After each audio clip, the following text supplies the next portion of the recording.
Assalamu alaikum, barkanmu da wannan lokaci.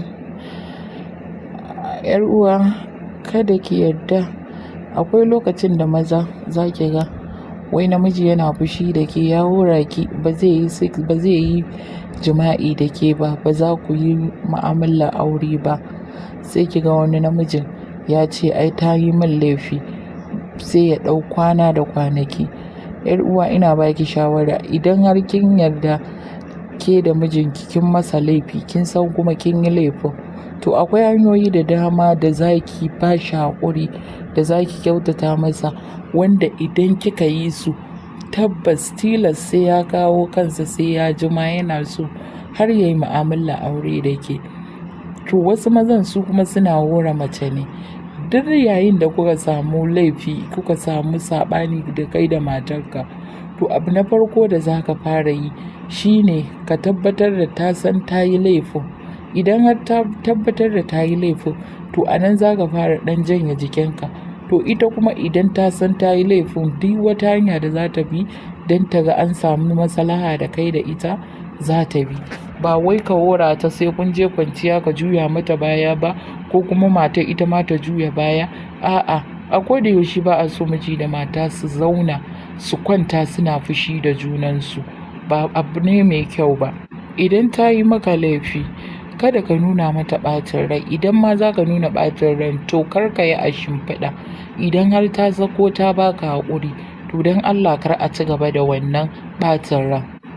Kar ka ci gaba da ɓacin ran nan, ka nuna mata komai ya wuce, babu zagi, babu duka, babu hantara. Kawai ka jawo ta jikinka, ka murza ta, ka tsotsan mata, ka tsotse ta, ka yi masa sakace. Maza da yawa sai su ce san sakace ba, ko mata su ce san sakace ba. Sakace ana nufin namiji ya ringa murza miki gabanki, yana sa miki hannunsa, yana miki wasa da gaban, yana sa hannunsa a gabanki, yana miki wasa. Idan yana miki wannan wasan shi ake kira da sakace. Ka tabbatar ta gama jiƙewa, sai ka saka bakinka a kunnenta. Idan ka yi wannan, sai ka ce mata ana nema na a ofis, sai ka kawai ka rabu da ita ka tashi. To kaga ka sa ta a cikin wani yanayi da wanda dole ma sai ta neme ka ta kawo kanta. Bawan Allah, kai kuma sai ka fita waje ka je ka samu guri a teburin mai shayi, kai zamanka, ka ga yadda za ta yi maka idan ka koma gida.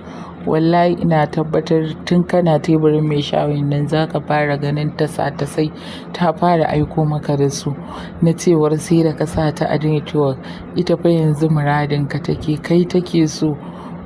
Ya za ka yi mata haka? To kai ma ba shiri, karka wani ja aji, karka wani wannan, kawai ka koma ka je ka yi wa matarka duk abin da ya dace. Ka ci ta, ka ba ta kula, ka ba ta abubuwan da za ta ji daɗi a tattare da ita. Amma fushi baya kawo matsala a rayuwa. Idan kuka yi fushi, a sannan ne ma za ku sabunta soyayyarku za ta ƙara danko. Ki ba wa mijinki kulawa ta musamman, shi ma ya baki.